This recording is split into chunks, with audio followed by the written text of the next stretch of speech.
Bapak Ibu, kita masuk ke kitab 2 Petrus. Sekali lagi Bapak Ibu, kalau kemarin kita udah sama-sama lihat kitab 1 Petrus gitu ya. 1 Petrus dituliskan oleh Rasul Petrus, Simon Petrus, satu murid dari Tuhan Yesus Kristus. Mungkin bisa dibilang sebagai salah satu tanda kutip ketua kelas atau ketua murid. Karena kalau kita sering kali melihat nama-nama murid-murid yang disebutkan, selalu nama Simon Petrus yang disebutkan paling pertama. Dan kalau kemarin kita melihat 1 Petrus, itu adalah surat yang ditulis oleh Rasul Petrus kepada orang-orang non-Yahudi, karena biasanya Petrus terkenal untuk menggembalakan jemaat di gereja di orang-orang Yahudi, sedangkan Paulus yang pergi bermisi kepada orang-orang non-Yahudi di luar sana, tapi justru surat Petrus dituliskan kepada orang-orang non-Yahudi. Kemarin kita lihat di 1 Petrus. Maka masuk ke 2 Petrus Bapak Ibu, yang isinya hanya 3 pasal, itu juga berisikan lebih banyak kepada apologetika dari seorang Petrus. Jadi kalau dalam 1 Petrus kemarin kita melihat Petrus mengatakan pentingnya kita sebagai orang Kristen untuk punya kapasitas untuk memberikan pertanggungjawaban atas iman yang kita pegang, dalam arti kita harus siap memberikan jawaban, pertanggungan jawab ketika orang mempertanyakan iman kita. Kenapa kamu percaya pada Tuhan Yesus? Kenapa Yesus berbuat ini dan begitu? Kita harus bisa mempertanggungjawabkannya. Maka dalam 2 Petrus ini, dia memberikan bukti konkret, dia berusaha menjawab pertanyaan-pertanyaan berapologetika terhadap 3 kritikan yang dilontarkan kepada guru-guru palsu, oleh guru-guru palsu kepada orang-orang Kristen yang percaya kepada Yesus. Nah, 3 apologetika, 3 pertanyaan itu adalah apa ya? Pertama, adalah adanya pengajar palsu yang mengatakan bahwa kisah Kristus, Yesus yang Allah yang menjadi manusia, lalu mati di kayu salib, itu cuma cerita karangan. Itu cerita dongeng, itu khayalan dari murid-muridnya. Ya mungkin sekarang ya kita tahu beberapa orang atau beberapa kepercayaan masih menganggap Yesus tidak benar-benar disalib. Itu hanya karangan para murid saja. Nah, di sini Petrus memberikan pertanggungjawaban, berikan jawaban berapologetika, bagaimana membuktikan bahwa Yesus yang benar-benar mati dan benar-benar bangkit, dan Yesus benar-benar Allah, itu bukan karangan. Itu kita melihat. Lalu kedua apologetika yang akan kita sama-sama lihat di kitab Petrus adalah yang mengatakan bahwa kalau Tuhan itu baik, maka semua orang akan diselamatkan. Kalau Tuhan itu baik, harus semua orang masuk surga. Universalisme. Kalau Tuhan baik, harusnya gak ada yang namanya penghakiman. Kalau Tuhan baik, berarti ya gak ada yang namanya penghukuman. Ya udah, kita semua merdeka. Kita bebas berbuat dosa seenak-enaknya, kan mau berbuat dosa pun juga pasti diampuni. Ngapain kita susah-susah hidup aja seenaknya, kan udah merdeka. Petrus memberikan pertanggungjawaban juga, kenapa kalau Tuhan itu baik tetap ada penghakiman dan tetap ada penghukuman. Dan apologetika yang ketiga yang kita lihat yang terakhir adalah kapan Yesus datang kedua kalinya. Katanya Yesus akan datang, katanya pada generasi ini Yesus akan datang. Ke mana Yesus nggak datang-datang? Mana buktinya? Apa maksudnya ketika Yesus dikatakan Yesus akan datang untuk kedua kali, tapi Yesus nggak datang-datang? Katanya bertobatlah, kerajaan Allah sudah dekat. Yesus sudah mau datang. Mana Yesus? Bahkan sampai hari ini mana? Udah 2000 tahun lewat, Yesus nggak datang. Nah, kita akan melihat bagaimana Petrus berapologetika, menjawab 3 serangan, 3 kritikan, 3 pertanyaan yang dicecar oleh para guru-guru palsu pada zaman itu yang berusaha untuk menyesatkan orang-orang Kristen, atau terutama kita orang-orang non-Yahudi. Nah, kita masuk ke 2 Petrus pasalnya yang pertama, Bapak Ibu. Petrus memulai, sebelum menjawab tentang 3 apologetika tadi, Petrus memberikan terlebih dahulu fondasi, landasan berpikir, fondasi yang harus dipegang sebagai orang Kristen itu apa? Gitu ya. Kita mulai dari 2 Petrus pasal yang pertama, ayat yang ketiga sampai ayat yang keempat. Saya bacakan. Judul perikopnya adalah panggilan dan pilihan Allah. Karena kuasa ilahinya, Allah telah menganugerahkan kepada kita segala sesuatu yang berguna untuk hidup saleh oleh pengenalan kita akan Dia yang telah memanggil kita oleh kuasanya yang mulia dan ajaib. Maka dengan jalan itu, Tuhan telah menganugerahkan kepada kita janji-janji yang berharga dan sangat besar, supaya olehnya kau boleh mengambil bagian dalam kodrat ilahi dan luput dari hawa nafsu duniawi yang membinasakan dunia. Bapak Ibu, kita lihat di ayat 3 dikatakan gini. Untuk bisa kita hidup saleh, jadi gini, setelah kita jadi orang Kristen, so what? Apa yang harus kita lakukan? Apa kehidupan berikutnya? Oh, kita tahu bahwa ketika kita jadi orang Kristen, kita dilahir barukan. Dari manusia lama menjadi manusia baru. Kenapa kita setelah percaya Kristus langsung angkat ke surga? Oh, saya terima Yesus sebagai langsung angkat ke surga. Kenapa kita masih dibiarkan hidup di bumi?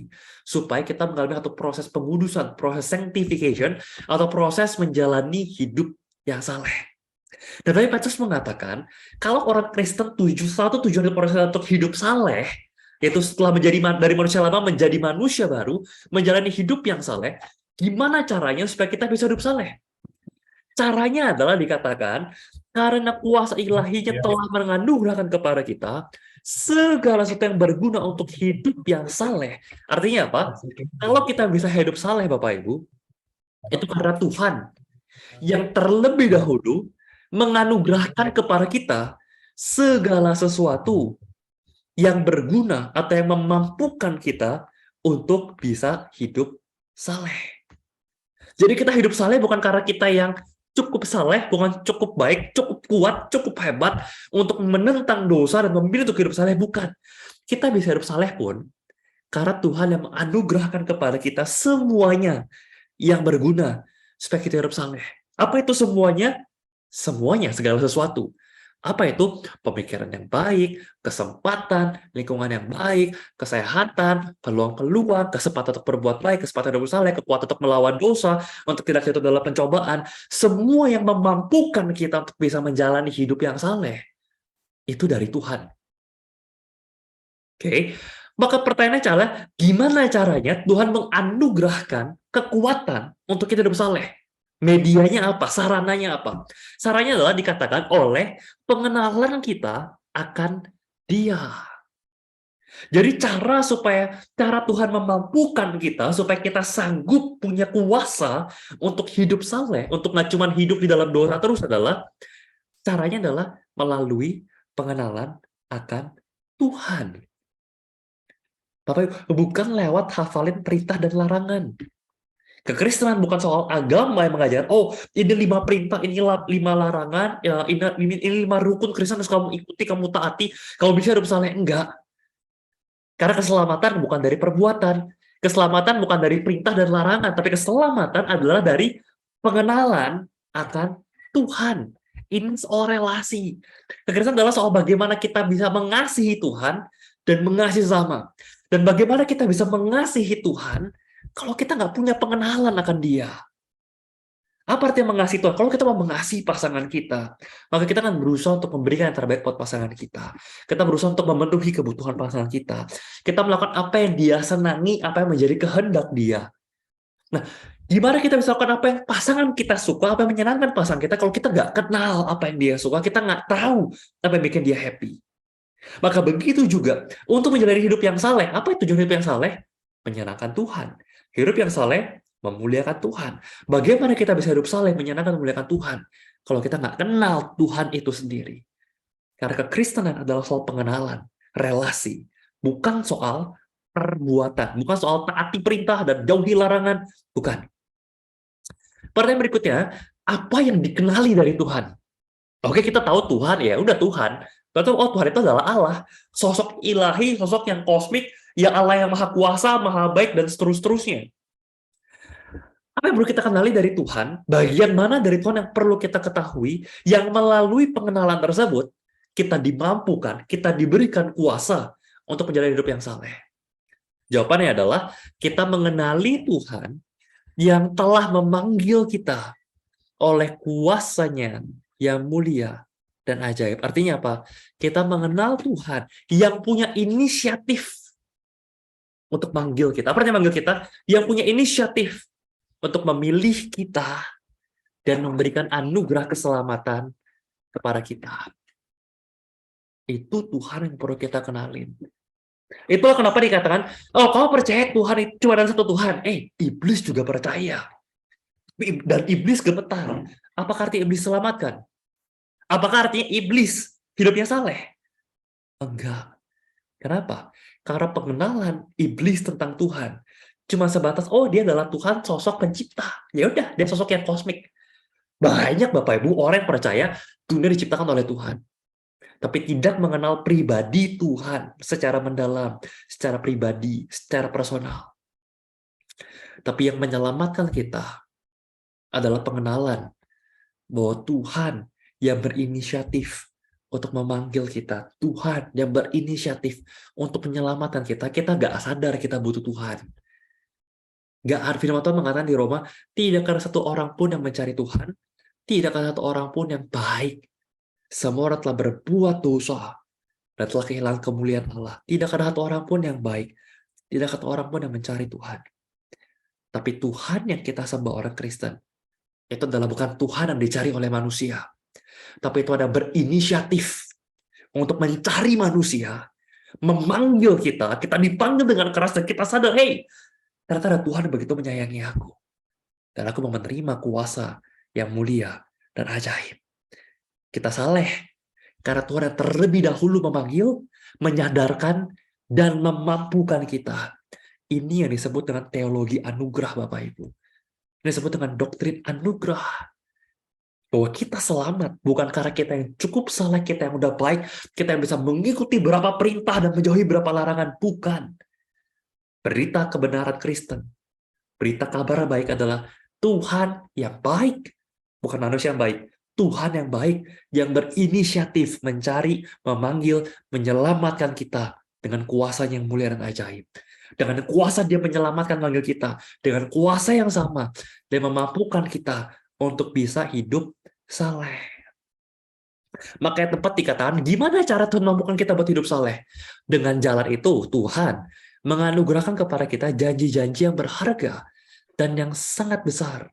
Supaya olehnya kamu boleh mengambil bagian dalam kodrat ilahi dan luput dari hawa nafsu duniawi yang membinasakan dunia. Gimana Tuhan mau kita hidup saleh?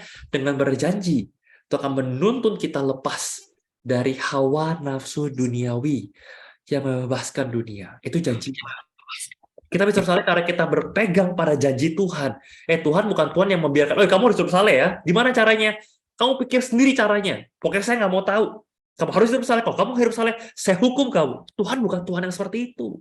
Tuhan yang, hey, aku mau hidup kamu saleh. Dan aku yang memampukan kamu. Gimana caranya?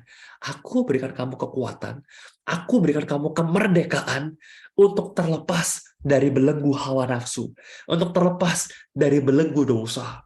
Ya, nanti kita sama-sama lihat lebih spesifik dalam apologetika Petrus menjawab kritikan yang kedua. Tapi kita di sini adalah manusia pada dasarnya bukan manusia yang saleh, bukan manusia yang baik. Tapi Tuhanlah yang baik, yang berinisiatif memanggil, menyadarkan, menyelamatkan kita. Dan setelah dia menyelamatkan kita, dia pengen kita hidup saleh, dia juga yang memampukan dan memberikan kuasa supaya kita bisa punya kekuatan untuk hidup saleh. Gimana cara kasih kuasanya? Dia berikan kita kemerdekaan dan kuasa untuk luput dari hawa nafsu, untuk bebas dari belenggu dosa hawa nafsu yang membinasakan dunia. Nah, maka bagaimana cara kita meresponinya? Bagaimana kita bisa menghidupi kehidupan saleh, berpegang pada janji Tuhan, yang bisa melawan hawa nafsu, melawan belenggu dosa, dan jalan hidup saleh? Jawabannya di ayat 5-7. Bagaimana respon kita? Pertama, kamu harus dengan sungguh-sungguh berusaha menambahkan kepada imanmu kebajikan. Kebajikan adalah perbuatan perbuatan baik. Jadi gak cukup Bapak Ibu kita bilang, oh ya saya beriman kepada Yesus Kristus, tapi gak ada perbuatan. Kemarin kita udah melihat di kitab Yakobus bahwa iman tanpa perbuatan itu mati. Iman tanpa perbuatan itu sia-sia. Maka kita harus menambahkan iman kita dengan kebajikan, dengan perbuatan. Jangan cuma, oh ya iman percaya Tuhan, oh puji-puji Tuhan, menyembah-nyembah Tuhan, tapi nggak ada kebajikannya. Hidupnya nggak ada perbuatan baiknya. Ya, percuma. Kebajikan artinya perbuatan baik disertai dengan kebenaran. Perbuatan kebajikan, perbuatan yang baik sekaligus perbuatan yang benar. Nah, tapi perbuatan kebajikan nggak cukup. Kita harus menambahkan perbuatan baik dan benar kita, kebajikan kita dengan pengetahuan. Atau saya bilang dengan hikmat. Apa artinya? Kita nggak cuma berbuat baik, tapi kita juga berbuat benar, itu balance. Karena bajik, kalau misalnya kita cuma sekedar berbuat baik, kita baik tapi kita nggak benar, kita bodoh. Kalau kita cuma maunya bajik ya benar, tapi nggak baik, ya kita kejam. Tapi kebaikan disertai dengan kebenaran, kebajikan itulah butuh namanya hikmat bijaksana, butuh namanya pengetahuan. Dan untuk bisa punya hikmat pengetahuan, kita perlu punya pengenalan akan Tuhan. Kita nggak bisa bilang, udahlah, ngapain sih belajar teologi? Ngapain sih belajar firman Tuhan? Yang penting saya berbuat bajik. Yang penting saya berbuat baik. Ngapain saya belajar kenal Tuhan? Nggak bisa. Karena kita nggak mungkin bisa melakukan hal yang baik dan benar sekaligus kalau kita nggak punya hikmat bijaksana. Dan kita nggak bisa punya hikmat bijaksana kalau kita nggak memenuhi pikiran kita dengan pengetahuan kebenaran akan firman Tuhan. Karena firman Tuhan adalah pedoman bagi kehidupan dan langkah-langkah hidup kita. Pengetahuan juga nggak cukup. Kepada pengetahuan, kita harus punya penguasaan diri. Artinya apa? Kita harus rendah hati, harus humble. Kalau kita punya iman bagus, hidupnya baik, punya banyak pengetahuan, Bapak Ibu hati-hati. Kita bisa jadi orang yang, iya, banyak berbuatan baik, banyak pengetahuan, tapi sekaligus jadi orang yang sombong, yang merasa diri hebat, merasa diri bajik, merasa diri baik, merasa diri benar, dan merasa diri pintar. Kita butuh penguasaan diri. Bahwa apa yang saya tahu, apa yang saya lakukan, itu bukan dari saya. Itu dari Tuhan. Saya nggak boleh sombong, saya nggak boleh tinggi hati, saya harus menguasai diri saya sedemikian rupa. Penguasaan diri pun harus tambahin dengan ketekunan. Kenapa? Karena kalau kita cuma menguasai diri untuk berbuat baik, berbuat benar, berpengetahuan, tapi tidak konsisten, sekali-sekali doang, kadang-kadang doang, ya percuma Bapak Ibu, suap-suap kuku. Kita perlu ketekunan. Kita perlu konsistensi. Saya setiap hari, setiap waktu, berbuat baik, berbuat benar, menambah pengetahuan, menambah hikmat, menambah pengenalan akan Tuhan. Setiap hari, setiap waktu, berulang-ulang, secara konsisten, itu ketekunan. Bukan cuma berbuat baik sekali-kali pas lagi pengen, pas lagi mood. Tapi kalau lagi nggak pengen, lagi nggak mood, ya udah bye-bye. No. Ketekunan, penguasaan diri harus disertai dengan ketekunan. Ketekunan disertai dengan kesalehan. Apa maksudnya kesalehan di sini? Bahasa Inggrisnya lebih tepat dikatakan godly life, atau hidup yang rohani, hidup yang utuh Bapak Ibu, hidup yang nggak munafik. Jadi bukan cuman kadang-kadang kadang-kadang saya bisa berbuat baik, bajik, tapi itu ketika di gereja ya, ketika nanti di kehidupan sehari-hari, di dunia bisnis, dunia pekerjaan, dunia usaha, ya beda lagi dong, itu kan beda cerita, beda konteks, ya enggak. Tapi benar hidupannya saleh, kehidupan sehari-harinya utuh. Dia penguasaan dirinya, dia perbuatan baiknya, dia mencari Tuhannya, dia tekun cari Tuhannya, setianya dalam kehidupan sehari-harinya, bagian dari kehidupan dia, godly life-nya dia, nggak munafik, nggak kadang-kadang, tapi utuh seluruh kesehariannya dia. Nah, para kesalehan ditambahkan kasih. Saudara-saudara, motivasi salehnya apa? Motivasi adalah kasih. Kasih kepada saudara-saudara dan kasih akan semua orang. Maka firman Tuhan berjanji, apabila semuanya itu ada padamu, apabila kita menambahkan nggak cuma iman sama Tuhan, tapi kita berbuat baik dan benar, kita menambah pengetahuan, kita mau dalami firman Tuhan, kita punya penguasaan diri, kita mau belajar rendah hati, kita mau bertekun, kita konsisten belajar firman Tuhan, kita konsisten melakukan yang baik dan benar. Lalu kita menjalani hidup yang kesalehan, yang nggak munafik dalam kerohanian kita adalah bagian dari keseharian kita, kesalahan kita adalah bagian dari keseharian kita, dan kita punya motivasi kasih. Maka, kalau semua ada padamu dengan limpah-limpah, firman Tuhan berkata, kamu akan dibuatnya menjadi giat dan berhasil dalam pengenalanmu akan Yesus Kristus. Ciri-ciri orang yang benar-benar kenal Tuhan Yesus, orang yang benar-benar punya hubungan pribadi akan Tuhan, adalah ciri-ciri tadi. Dia punya iman, dia punya perbuatan, dia punya pengetahuan, dia punya penguasaan diri, dia punya ketekunan, dia punya kesalahan, dia punya kasih. Itulah ciri-ciri orang yang berhasil dalam pengenalan akan Yesus Kristus. Itu yang membedakan kita kenal Yesus sama iblis yang kenal Yesus. Iblis kenal Yesus gak selamat. Kenapa? Iblis gak beriman dan punya kebajikan, pengetahuan. Enggak. Tapi yang membedakan kita yang sama-sama percaya Tuhan, tapi beda sama iblis adalah kita menambahkan kepada iman kita segala hal tadi dengan berlimpah-limpah. Tapi sebaliknya dikatakan, barang siapa tidak memiliki semuanya itu, ia menjadi buta dan picik. Karena ia lupa bahwa dosa-dosanya dahulu telah dihapuskan. Orang cuma, percaya Tuhan cukup. Ngapain berbuat baik? Ngapain belajar firman Tuhan? Ngapain menguasai diri? Ngapain bertekun konsisten? Ngapain hidup saleh sehari-hari semua rohani, atau di gereja aja kalau sore hari? Orang tersebut akan menjadi buta dan picik. Karena apa? Karena dia lupa dosa-dosanya telah dihapuskan. Dia lupa bahwa Tuhan menebus dia adalah Tuhan menebus hidupnya keseluruhan. Tapi Tuhan bukan cuma mati buat kita, supaya seminggu sekali, 1 hari dalam 7 hari seminggu, kita pakai ke gereja. Bukan. Tuhan menebus kita, supaya dia bisa memiliki hidup kita seutuhnya. Supaya kita bisa mencintai Tuhan dengan segenap, dengan seutuh hati, jiwa, akal budi, pikiran. Bukan setengah-setengah.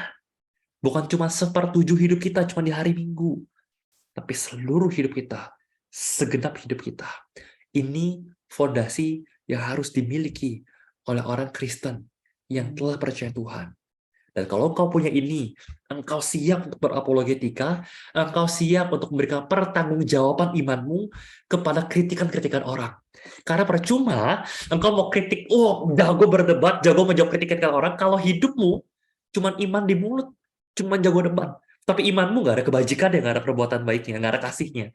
Imanmu nggak ada pengetahuannya, kau nggak gali firman Tuhan. Engkau nggak punya penguasa diri, kau sombong. Engkau nggak punya ketakuan, engkau nggak punya kesalehan, cuma rohani pasti gereja doang. Percuma. Tapi tadi adalah satu fondasi yang kau perlu. Dan kalau kau bisa memperlengkapi dirimu dengan baik, engkau juga bisa memberikan pertanggungjawaban yang baik atas imanmu kepada orang-orang yang mempertanyakannya, kepada orang-orang yang berusaha untuk menyerang, menjatuhkan, dan mengkritik dan pertanyakan iman kita. Nah, masuk ke pasal 1 ayat 16 sampai 21 Bapak Ibu, kita mulai masuk ke bagian tentang apologetika Petrus yang pertama. Yang pertama tadi adalah kritikan tentang bahwa kisah Yesus itu cuma karangan. Kita lihat ya ayat 16. Sebab kami tidak mengikuti dongeng-dongeng isapan jempol manusia, ketika kami memberitahukan kepadamu kuasa dan kedatangan Tuhan kita Yesus Kristus sebagai Raja. Kami adalah saksi mata dari kebesarannya. Orang-orang itu mengatakan, oh enggak, berita Yesus cuma isapan jempol, cuma dongeng, cuma karangan manusia. Itu bukan kisah nyata. Itu karangan murid-murid. Petrus mengatakan, itu bukan karangan. Kita saksi matanya. Apa yang kita saksikan? Ayat 17 berkata demikian.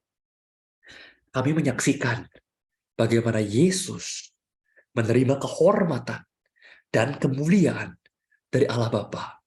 Gimana cara terimanya? Ketika datang kepadanya suara dari Yang Maha Mulia mengatakan, inilah anak yang kukasihi, kepadanya lah aku berkenan. Suara itu datang dari sorga. Ketika kami bersama-sama dia di atas gunung yang kudus. Bapak Ibu, ini perserangan yang sampai hari ini masih ada. Sampai hari ini masih ada orang berusaha mengkritik Kristen mengatakan, mana? Yesus itu nabi, Yesus itu bukan Tuhan. Coba tunjukin bagian mana di Alkitab mengatakan Yesus mengklaim, aku adalah Tuhan, kamu sembah saya. Ada kan, bahkan Yesus mengatakan dirinya adalah anak manusia. Yesus mengatakan dirinya anak Allah. Selalu itu diulang-ulang kritiknya. Kalau Yesus anak Allah, mana buktinya? Dia nggak pernah ngomong kok, ngapain kamu sembah dia sebagai Allah? Nah, saya balik gini Bapak Ibu. Seandainya saya yang mengatakan, hei Bapak Ibu, saya adalah anak Allah. Apakah itu artinya serta-merta Bapak Ibu percaya bahwa saya adalah anak Allah? Apakah hanya dengan saya mengklaim saya anak Allah, membuktikan bahwa saya adalah Allah? Kan enggak. Atau contohnya gini deh, saya bilang, Bapak Ibu saya mengklaim, saya adalah anak dari Presiden Jokowi. Apa itu artinya? Bapak Ibu langsung percaya saya anak Presiden? Kan enggak toh. Hanya karena seseorang mengklaim dia adalah sesuatu, tidak membuktikan bahwa dia adalah sesuatu itu. Pembuktian yang harus terbalik. Untuk membuktikan bahwa saya adalah anak Presiden Jokowi, harus Presiden Jokowi sendiri yang menanyakan kepada saya, menyatakan pada orang, hey, ini loh anak saya.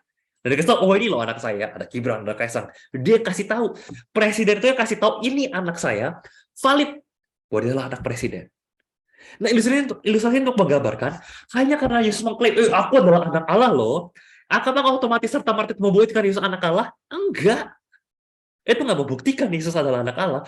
Yang ada malah tuh mempercepat orang-orang untuk wah dia menghujat Allah, baru cepat-cepat ditangkap padahal waktunya belum tiba. Maka bagaimana memvalidasi bahwa Yesus benar-benar adalah anak Allah? Bukan dengan Yesus yang klaim, tapi Allah yang klaim sendiri Yesus adalah anaknya, itu baru valid. Jadi ketika orang, coba buktiin, mana di Alkitab Yesus mengklaim dia adalah Allah. Nggak usah. Emang kalau Yesus klaim anak Allah, membuktikan? Enggak. Kita buktikan apa? Allah sendiri yang mengklaim Yesus adalah anaknya dia. Valid. Tidak terbantahkan. Terdengar suara dari surga, inilah anak yang kukasihi. kepadanya lah aku berkenan. Jadi atas dasar apa kita beli anak Allah? Karena Yesus yang klaim? Bukan. Allah yang klaim sendiri. Yesus adalah anak Allah. Itu apologetika pertama yang berusaha untuk digunakan Yesus, Petrus untuk menjawab kritikan terhadap Yesus, terhadap ilahian Yesus, terhadap keanak Allahan, status anak Allah Yesus Kristus. Kita masuk ke 2 Petrus 2 Bapak Ibu, tentang apologetika Petrus yang kedua, yaitu kalau Tuhan itu baik, harusnya nggak ada lah penghakiman, nggak ada tuh hari-hari akhir, hari penghukuman, penghakiman. Kan Tuhan baik. Berarti semua orang masuk surga dong harusnya. Itu namanya universalisme. Semua orang pada akhirnya masuk surga. Kenapa? Karena Tuhan baik. Nggak ada penghakiman, nggak ada penghukuman. Nah, karena pada akhirnya semua masuk surga, dan kita udah merdeka, ya udah, suka-suka kamu hidup kayak gimana, suka-suka kamu berbuat dosa, udah pasti masuk surga kok. Buat apa kamu hidup aja YOLO, you only live once, hidup sepuas-puasmu, hidup seenak-enakmu, hidup sebejat-bejatmu, Tuhan baik kok. Sebusuk kamu berdosa, kamu pasti diampuni kok. Pasti masuk surga kok. Kan merdeka. Itu kan kemerdekaan. Nah, ini juga yang berusaha untuk dibantah oleh Petrus, Bapak Ibu. Kita lihat ya. 2 Petrus pasal 2 ayat 1 sampai 3.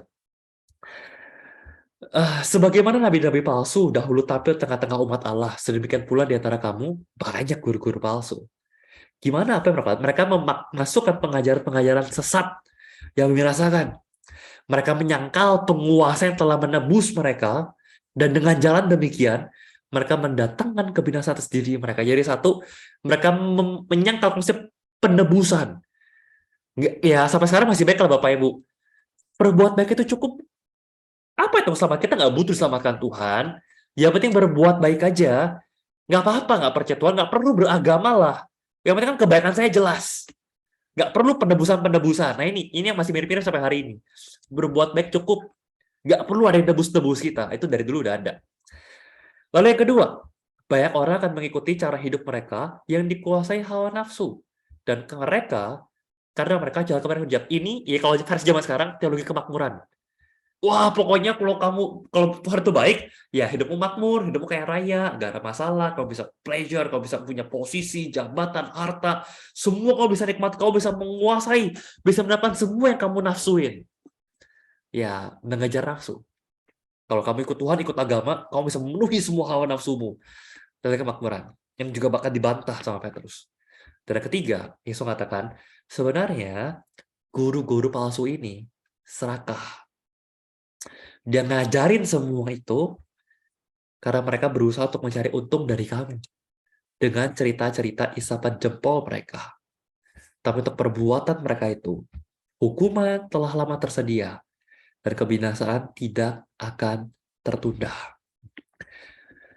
Petrus mengatakan itu nggak benar, itu sesat, dan Tuhan nggak akan tinggal diam. Tuhan akan menghukum para guru-guru palsu yang menyebar ajaran-ajaran sesat tadi, yang nggak butuh penebusan, yang penting berbuat baik. Ya kalau Tuhan baik, kamu bisa semua pasti selamat. Kalau Tuhan baik, kamu bisa ngejar hawa nafsumu seenak-enaknya, bisa bertelu kemakmuran. No.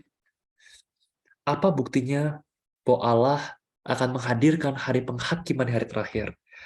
Di ayat 4 sampai ayat 10, 2 Petrus 4 sampai 10, dia pengen menggambarkan bahwa ingat loh, kalau kamu bilang, oh Tuhan kan Tuhan yang maha baik, semua bakal selamat. Tuhan kan maha baik, kamu dosa kayak apapun semua diampuni, dosa aja suka-suka. Loh jangan salah. Dia adalah Tuhan. Yang apa? Yang pas zaman Nuh, Tuhan menurunkan air bah dan memusnahkan, mematikan semua makhluk umat manusia yang ada di muka bumi selain Nuh. Kamu bilang Tuhan maha baik? Ya, tapi juga Tuhan yang mematikan seluruh umat manusia di semua muka bumi selain keluarga Nuh. Kalau bilang Tuhan maha baik, bakal ngampunin semua dosa? Iya. Tapi juga Tuhan yang hancurin satu kota Sodom dan Gomora, kota yang bejat, yang darinya ditemukan kata sodomi karena kita orang-orang Sodom berusaha untuk memperkosa malaikat yang terlihat sebagai sosok seorang pria. Yang begitu bejat, Tuhan musnahkan dengan hujan api dan belerang. Tuhan baik, ya. Tapi juga Tuhan memberikan hujan api untuk musnahkan satu kota karena kebejatan dan dosa dari kota itu.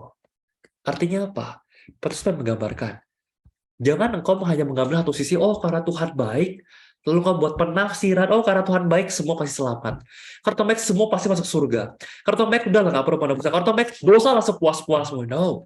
Betul Tuhan baik, tapi dia juga adalah Tuhan yang maha kudus, Tuhan yang maha adil, Tuhan yang akan menghukum dan menghakimi pada hari penghakiman. Ayat 9. Nyatalah, Tuhan tahu menyelamatkan orang saleh, tapi dia juga tahu menyimpan orang jahat untuk disiksa pada hari penghakiman. Betul Tuhan baik. Tapi Tuhan bukan baik pada semua orang. Tuhan baik. Tuhan sudah memberikan kesempatan untuk menyelamatkan kita. Tapi dia juga adalah Tuhan yang akan mensiksa, menghakimi, menghukum orang-orang jahat yang udah diberikan kesempatan untuk bertobat. Tapi tetap memilih untuk berbuat bejat. Tetap memilih untuk berbuat jahat dan tidak mau bertobat. Tuhan adalah Tuhan yang mengerikan, menghukum, menyiksa bagi orang-orang jahat ini. Dia adalah Tuhan yang adil. Jadi hati-hati. Jangan engkau meremehkan, mempersalahgunakan, mengkerdilkan anugerah keselamatan yang Tuhan berikan. Oh, saya sudah selamat. Suka-suka saya berbuat dosa. No. Karena mereka yang menuruti hawa nafsunya ingin mencemarkan diri dan menghina pemerintahan Allah. Tuhan nggak akan segan-segan. Tuhan memberikan penghardikan kepada guru palsu. Dia mengatakan, hey, lihat mereka itu semua. Mereka itu guru-guru palsu yang ngajarin, oh Tuhan itu baik. Tapi akhirnya hidupnya seks bebas, hidupnya korupsi, hidupnya nyari uang. Dia khotbah buat cuma nyari uang. Dia pelayanan semua buat dapat keuntungan pribadi. Dia menyisakan orang-orang dengan teologi kemakmuran dan seterusnya. Apa kata Petrus? Mereka itu sama dengan hewan yang tidak berakal. Petrus ngatain mereka binatang. Nah, yang dikatain ini rohaniwan loh Bapak Ibu. Bukan kriminal loh. Yang dikatakan oleh Petrus bukan para pembunuh, bukan kriminal, bukan pencuri, bukan perampok. Tapi ini guru-guru agama. Ini pendeta-pendeta. Tapi pendeta yang ajarannya sesat. Pendeta yang ngajarin teologi kemakmuran.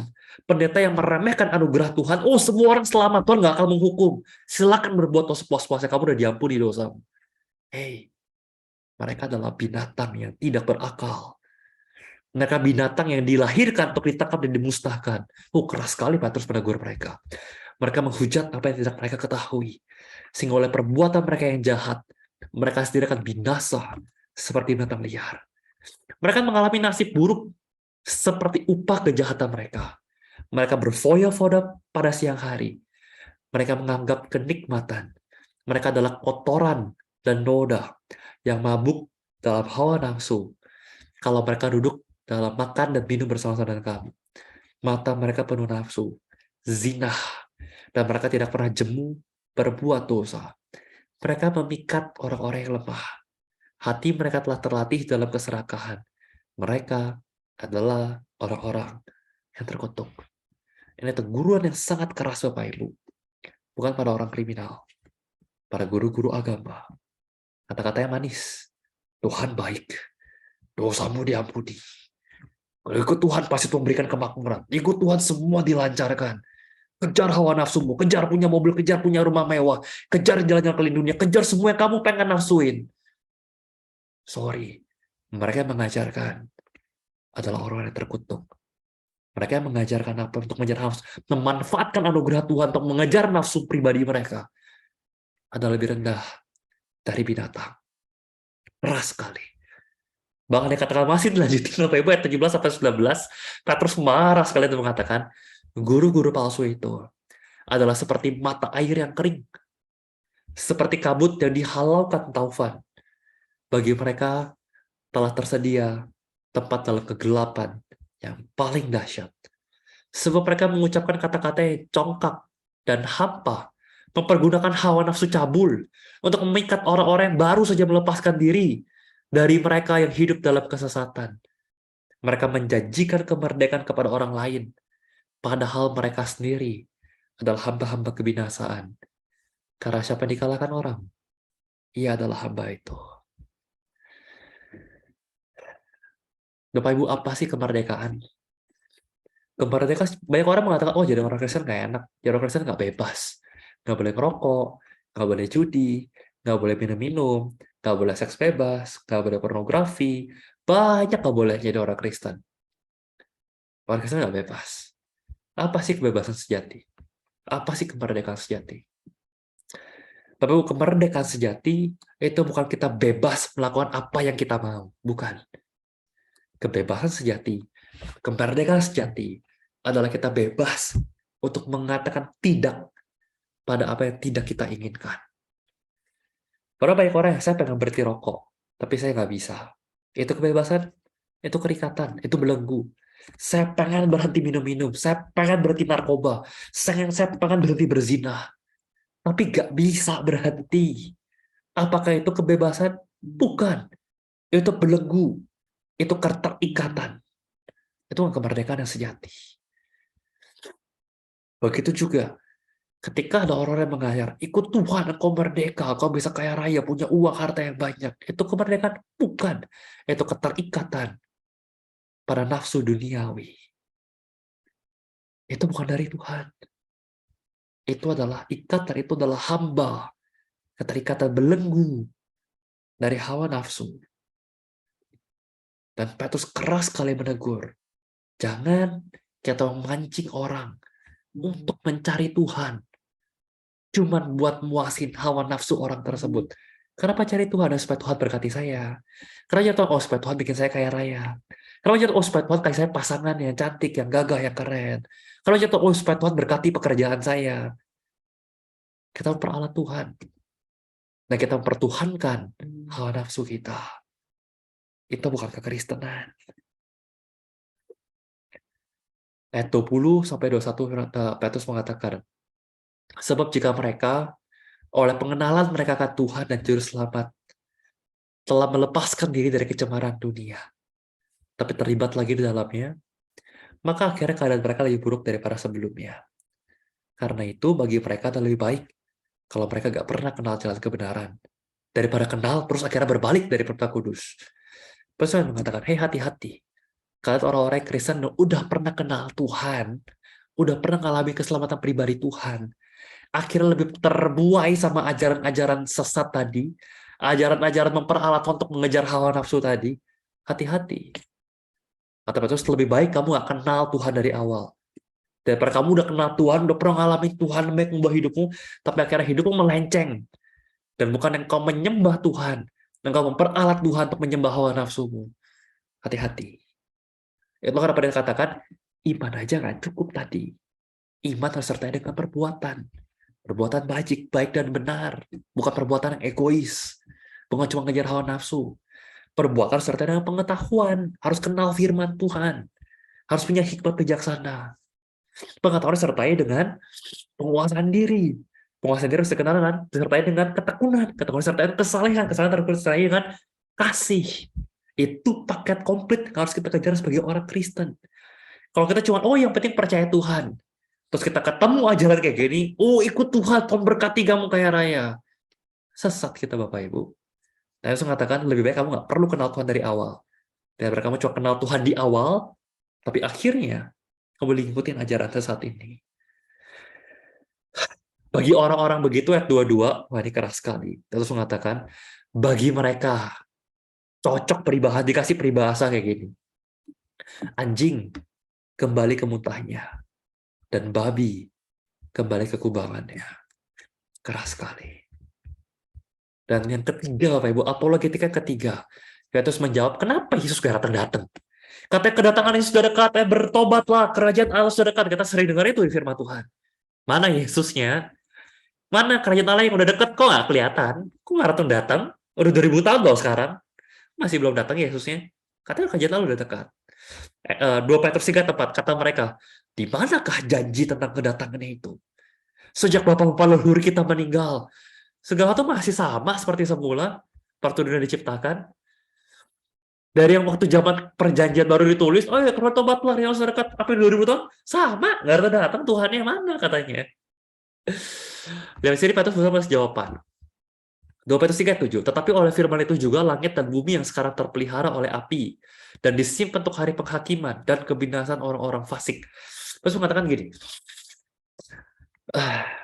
nanti Bagaimana kamu bisa lihat bahwa kedatangan Tuhan hadir gitu ya? Yang pertama, kedatangan Tuhan nanti akan datang ketika Tuhan datang kedua kali, akan ada kiamat, Tuhan memusnahkan dengan api. Kalau dulu zamannya Nuh, Tuhan memusnahkan dengan air bah, di zaman nanti, di ayat 10 dikatakan gini, hari itu akan tiba seperti pencuri. Kita juga nggak tahu harinya kapan, tapi yang pasti, pada hari kedatangan Tuhan, langit akan lenyap dengan gemuruh yang dahsyat, suaranya kenceng banget. Unsur-unsur dunia akan hangus dalam nyala api. Bumi dan segala yang ada di atasnya akan hilang, lenyap. Kedatangan Yesus yang kedua akan mendatangkan kemusnahan kepada langit dan bumi yang sekarang. Dimusnahinnya bukan dengan air, tapi dengan api. Apinya dari mana? Ayat 7. Api itu sekarang terpelihara. Langit dan bumi sekarang terpelihara dari api. Semua udara kita, Bapak Ibu, itu ada atom. Yang kalau kita tahu bom atom yang kayak besar, itu atomnya dari udara kita, ini atom. Udara kita penuh dengan atom yang kapanpun kalau dipersik bisa meledak seperti bom atom. Api. Bukan cuma langit, bumi kita juga terpelihara dari api. Perut bumi kita isinya magma, lava, api yang keluar dari gunung meletus. Jadi kalau Tuhan musnahkan dengan api, gampang. Saya nggak tahu persisnya. Apakah Tuhan pakai meteor, tabrakin bumi, jeber, meledak. Tuhan keluarin api dari dari perut bumi, keluar melimpah gunung meletus di mana-mana, semua kena magma, kebakar api. Atau Tuhan tinggal ledakin, kasih percikan ke atom-atom di udara, jadi ledakan bom atom di seluruh muka bumi. Nggak tahu yang mana caranya, yang pasti api ada di sekitar kita. Dan pada hari kedatangan Tuhan yang kedua, langit dan bumi kita yang sekarang akan dimusnahkan dengan api. Tapi kapan datangnya, kita nggak tahu. Nggak ada yang tahu. Tuhan akan hadir seperti pencuri. Dan Tuhan mengatakan, ayat 8, mana tapi kok lama? Akan tapi saudara-saudara terkasih, satu ini tidak boleh kamu lupakan. Di hadapan Tuhan, satu hari sama seperti 1000 tahun. Dan 1000 tahun sama seperti satu hari. Tuhan tidak lalai menepati janjinya. Sekalipun ada orang yang menganggapnya sebagai kelalaian. Tapi ia sabar terhadap kamu. Karena ia menghendaki supaya jangan ada yang binasa. Melainkan supaya semua orang berbalik dan bertobat. Jadi katakan, mana kalau Tuhan bilang kerajaan Allah dekat, Tuhan mau datang, kok Tuhan nggak datang-datang? Hei, Tuhan nggak datang-datang, bukan karena dia bohong. Udah dekat, Tuhan nggak datang, karena dia masih tahan-tahan, dia masih sabar-sabar, kasih kesempatan buat sebanyak-banyaknya orang berbalik, bertobat, supaya tidak binasa. Tapi kesabaran Tuhan ada batasnya. Kapan? Kesabaran Tuhan akan habis ketika Yesus datang kedua kalinya. Segala sesuatunya akan hancur. Ayat 13 dikatakan, tetapi sesuai dengan janjinya, jika kita menantikan langit yang baru dan bumi yang baru, di mana terdapat kebenaran. Ketika Yesus datang kedua kalinya, langit dan bumi yang sekarang dimusnahkan dengan api. Dan Tuhan akan menggantikan, menciptakan langit dan bumi yang baru. Kita akan jadi gini Bapak Ibu. Kita yang sekarang kita yang akan terlebih dahulu meninggal sebelum Yesus datang kedua kali, kita akan langsung masuk ke surga. Dalam bentuk roh. Roh kita akan berjumpa muka dengan muka, kata Paulus. Ya, jadi kalau ada orang, setelah kita meninggal, kita masuk purgatori dulu, dibakar dulu, atau masuk fase penantian dulu. Ya, firman Tuhan jelas mengatakan, kita meninggal, roh kita berjumpa muka dengan Tuhan. Mau orang bilang itu Firdaus, atau surga, apapun istilahnya, kita langsung ketemu Tuhan. Dan buat saya, tempat di mana kita tinggal bersama-sama, itulah surga. Tapi, buat mereka yang belum meninggal, ketika sampai Yesus datang kedua kalinya, maka mereka akan langsung, tubuh mereka akan langsung digantikan dengan tubuh yang baru. Tubuh yang mulia. Yang tidak bisa berbuat dosa, tubuh kebangkitan, tubuh yang baru. Dan kita yang sudah meninggal dalam bentuk roh, juga akan diberikan tubuh yang baru. Lalu Tuhan memusnahkan langit dan bumi kita yang sekarang dengan api, dan menciptakan langit dan bumi yang baru. Dan mereka yang masih hidup tadi, yang tubuhnya digantikan dengan tubuh yang baru, akan tinggal di langit dan bumi yang baru. Kita yang udah meninggal duluan dalam bentuk roh dikasih tubuh yang baru di surga, di atas, juga akan turun, tinggal di langit dan bumi yang baru. Dan kita akan tinggal bersama-sama dengan Tuhan, memerintah bersama-sama di langit dan bumi yang baru. Seperti apa yang baru? Nanti kita Wahyu Bapak Ibu. Tapi sini Tuhan mau kasih lihat dulu ciri-cirinya apa tadi. bahwa Tuhan akan datang, kita nggak ada yang tahu. Tuhan akan datang gemuruh yang dahsyat, semua orang akan tahu Tuhan datang. Dan kalau Tuhan belum datang, bukan karena dia bohong, tapi karena dia masih sabar-sabar. Bertobatlah sebelum Tuhan datang. Ayat 14-15 itu dikatakan gini, sebab itu saudara-saudaraku kasih, sambil menantikan semua itu, sambil menantikan datang Yesus yang kedua, kamu harus berusaha supaya kamu kedapatan tidak bercacat dan tidak bernoda di hadapannya dalam perdamaian dengan dia. Tadi, kedatangan Tuhan itu tiba seperti pencuri, gak ada yang tahu. Kalau kita tahu ada pencuri, kita udah siap-siap. Kita nggak tahu kapan pencuri datang. Karena itu kita harus jaga-jaga. Pasang alarm, pintu dikunci. Kalau juga kita nggak tahu Tuhan datang kapan, kita harus jaga-jaga. Ya saya pas Tuhan datang, pas kita lagi berdosa. Kira-kira kita kedapatan bercacat dan bernoda. Jangan. Ayo kita harus berusaha. Supaya pas Tuhan datang dadakan, kita kedapatan tidak bercacat dan tidak berdosa, bernoda. Anggaplah kesabaran Tuhan yang masih belum datang-datang tadi sebagai kesempatan buat kita untuk beroleh selamat. Seperti Paulus, saudara kita kekasih, yang telah menulis kepadamu menurut hikmat yang dikaruniakan kepadanya. Itu kitab gambaran dari kitab 2 Petrus, Bapak Ibu. Bagaimana Petrus memberikan apologetika perjawaban bahwa Yesus adalah benar-benar anak Allah, karena Allah yang klaim dia adalah anak Allah. Dan yang kedua, bahwa Tuhan baik betul, tapi Tuhan juga adalah Tuhan yang adil dan akan menghakimi, akan menghukum. Jadi jangan sembarangan mempersalahgunakan kemerdekaanmu. Karena kemerdekaan adalah bebas dari belenggu dosa, bukannya bebas berbuat dosa. Dan ketiga, kau tak akan menghakimi kapan?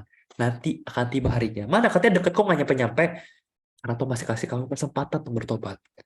Dan kasih kamu pakai kesempatan mumpung Tuhan belum datang. Berusaha, berbuat saleh, berbuat baik. Tambahkan kepada iman kita, kebajikan, ketekunan, penguasaan diri, kesalehan, dan kasih. Mari Bapak Ibu kita bersatu dalam doa. Bapak dalam surga, mengucap syukur kalau malam hari ini kami boleh menyelesaikan kitab dari 2 Petrus Tuhan. Terima kasih kalau kami boleh punya pengenalan yang semakin mendalam akan Tuhan. Dan Tuhan kami mohon Tuhan terus melengkapi kami. Sehingga kami juga bisa memberikan pertanggungjawaban atas iman kami kepada orang-orang yang mempertanyakan, kepada orang-orang yang mungkin benar-benar haus dan rindu untuk mengenal Tuhan. Sehingga kami bisa menuntun mereka dengan pengetahuan, dengan iman, dengan kebajikan. Tuhan tolong kami Tuhan sehingga kami punya hidup yang benar di hadapan Tuhan. Hidup yang cuma akan sekedar beriman tentang Tuhan seperti para iblis. Tapi hidup yang perlengkapi iman kami dengan perbuatan, dengan kebajikan, dengan pengetahuan, dengan penguasaan diri, dengan ketekunan, dengan kesalehan, dan dengan kasih. Terima kasih Tuhan atas firman-Mu. Di dalam nama Tuhan Yesus Kristus, kami berdoa. Amin.